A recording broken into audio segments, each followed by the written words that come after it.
کون ہے وہ جو تکلیف میں مبتلا شخص کی فریاد کو سنتا ہے اور اس سے اس کی تکلیف کو دور کرتا ہے؟ وَيَجْعَلُكُمْ خُلَفَاءَ الْأَرْضِ أَإِلَٰهٌ مَّعَ اللَّهِ قَلِيلًا مَّا تَذَكَّرُونَ۔ سورہ نمل آیہ نمبر 62۔ اس نے انسان کے ضمیر کو جھنجھوڑ کے رکھ دیا کہ جب یہ اللہ کے دروازے کو چھوڑ کے اوروں کو دروازوں کے اوپر جھکتا پھرتا ہے، مانگتا پھرتا ہے، گرتا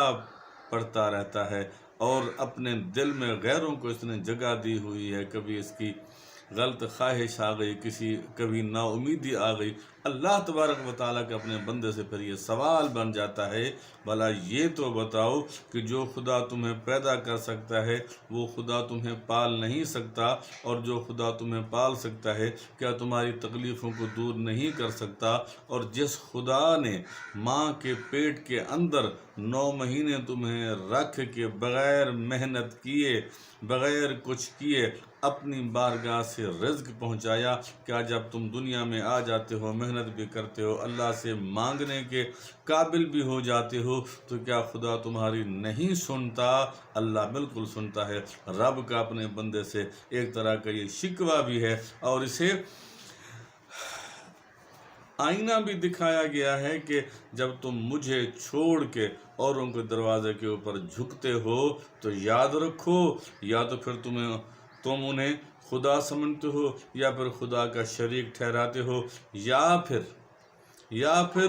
جو صفات میرے اللہ کی ہیں وہ تم اوروں میں سمجھتے ہو کہ دکھ ٹالنے والا کوئی اور ہے، غم ٹالنے والا کوئی اور ہے، اولاد دینے والا کوئی اور ہے، رزق کو بڑھانے والا کوئی اور ہے، رزق کو گھٹانے والا کوئی اور ہے۔ اللہ تبارک و تعالیٰ نے سورہ نمل 19واں پارہ آیہ نمبر 62 میں اللہ نے سب ارادوں کی اللہ نے نفی فرما دی، سب نیتوں کی نفی فرما دی کہ خبردار یاد رکھنا، ربنا الذی اعطی کل شیء خلقہ ثم ہدی۔ کیونکہ انسان جب دنیا میں آیا ہے تو دنیا جو ہے وہ تکلیف کا گھر ہے، مصیبتوں کا گھر ہے، آزمائشوں کا گھر ہے،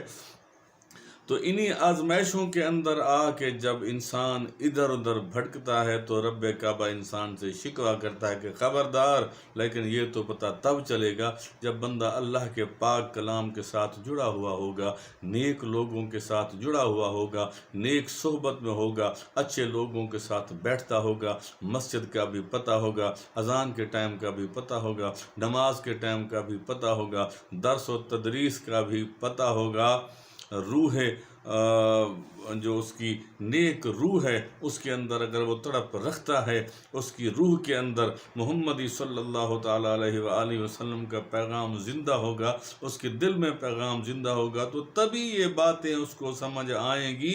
کہ امن یجیب المضطر اذا دعا، بھلا یہ تو بتا کہ تکلیف میں گھرے ہوئے شخص کی فریاد کو کون سنتا ہے؟ اور صرف وہ فریاد سنتا نہیں ہے، دنیا کے اندر فریاد سن تو سارے لیتے ہیں، فریاد کو پہنچتا کوئی نہیں ہے، دکھ سن تو سارے لیتے ہیں، دکھ کو دور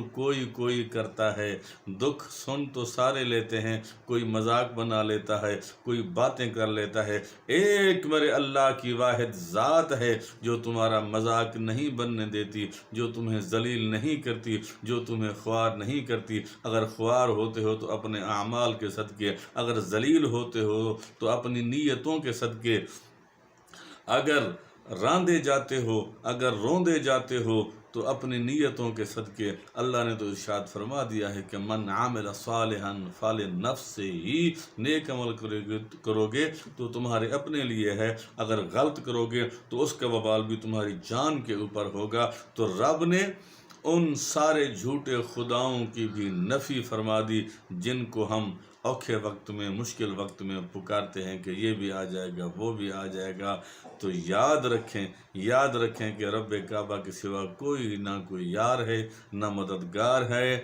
نبی بھی اللہ کے محتاج ہیں، ولی بھی اللہ کے محتاج ہیں، کائنات ساری میرے اللہ کی محتاج ہے، سب اللہ سے مانگتے ہیں اور اللہ سے مانگ کے ہی ہمیں دیتے ہیں۔ اگر ہم کسی کو سہارا سمجھتے بھی ہیں تو وہ سہارے جھوٹے ہوتے ہیں۔ ہاں، دعا کروانا ضرور ہے،